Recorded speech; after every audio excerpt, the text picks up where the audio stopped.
നമസ്കാരം. തൃശൂർ ജില്ലാ ജയിലിൽ റിമാൻഡിലിരിക്കെ മരണമടഞ്ഞ തടവുകാരന്റെ മരണകാരണം മർദ്ദനമല്ലെന്ന് വ്യക്തമാക്കുന്ന പോസ്റ്റ്മോർട്ടം പ്രാഥമിക റിപ്പോർട്ട് പുറത്ത്.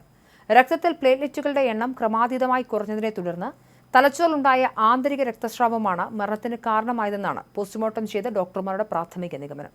മൃതദേഹത്തിൽ ക്രൂരമർദ്ദനമേറ്റതിന്റെ ലക്ഷണങ്ങളൊന്നും കണ്ടെത്താനായിട്ടില്ലെന്നാണ് മെഡിക്കൽ സംഘം സൂചിപ്പിക്കുന്നത്. തൃശൂർ ജില്ലാ ജയിലിൽ റിമാൻഡിൽ കഴിഞ്ഞിരുന്ന രേഷ് ബാബു എന്ന തടവുകാരനെയാണ് ഇന്ന് പുലർച്ചെയോടെ മരണമടഞ്ഞത്. ജയിലിൽ വെച്ച് രേഷ് ബാബുവിന് നേരെ കടുത്ത മർദ്ദനമുണ്ടായതായും ഇതാണ് മരണത്തിലേക്ക് നയിച്ചത് എന്നുമുള്ള ഗുരുതര ആരോപണങ്ങളുമായി കുടുംബാംഗങ്ങൾ രംഗത്തെത്തിയിരുന്നു. എന്നാൽ ഈ ആരോപണങ്ങളെ പൂർണ്ണമായും തള്ളിക്കളയുന്ന രീതിയിലാണ് ഇപ്പോൾ പുറത്തു വന്നിരിക്കുന്ന മെഡിക്കൽ റിപ്പോർട്ടുകൾ വ്യക്തമാക്കുന്നത്. പ്രാഥമിക പോസ്റ്റ്മോർട്ടം റിപ്പോർട്ടിൽ മർദ്ദനമേറ്റതായി തെളിവുകളില്ലെങ്കിലും മരണത്തിലെ യഥാർത്ഥ കാരണം കൂടുതൽ വ്യക്തതയോടെ സ്ഥിരീകരിക്കുന്നതിനായി രേഷ് ബാബുവിന്റെ ആന്തരിക അവയവങ്ങൾ വിശദമായ രാസപരിശോധനയ്ക്കായി അയച്ചിട്ടുണ്ട്. ജയിലിൽ വെച്ച് എന്തെങ്കിലും തരത്തിലുള്ള അസ്വസ്ഥതകളോ മറ്റ് ആന്തരിക രോഗങ്ങളോ ഇയാൾക്ക് ഉണ്ടായിരുന്നു എന്ന കാര്യവും മെഡിക്കൽ സംഘം പരിശോധിച്ചു വരികയാണ്. വിശദമായ ലാബ് റിപ്പോർട്ടുകൾ പുറത്തുവരുന്നതോടെ മാത്രമേ അന്തിമ നിഗമനത്തിലെത്താൻ സാധിക്കൂ എന്നും അധികൃതർ വ്യക്തമാക്കി. ലഭ്യമായ വിവരങ്ങൾ അനുസരിച്ച് കഴിഞ്ഞ ദിവസങ്ങളിൽ ജയിലിൽ വെച്ച് തന്നെ രേഷ് ബാബുവിന് കടുത്ത ശാരീരിക അസ്വസ്ഥതകൾ അനുഭവപ്പെട്ടിരുന്നു.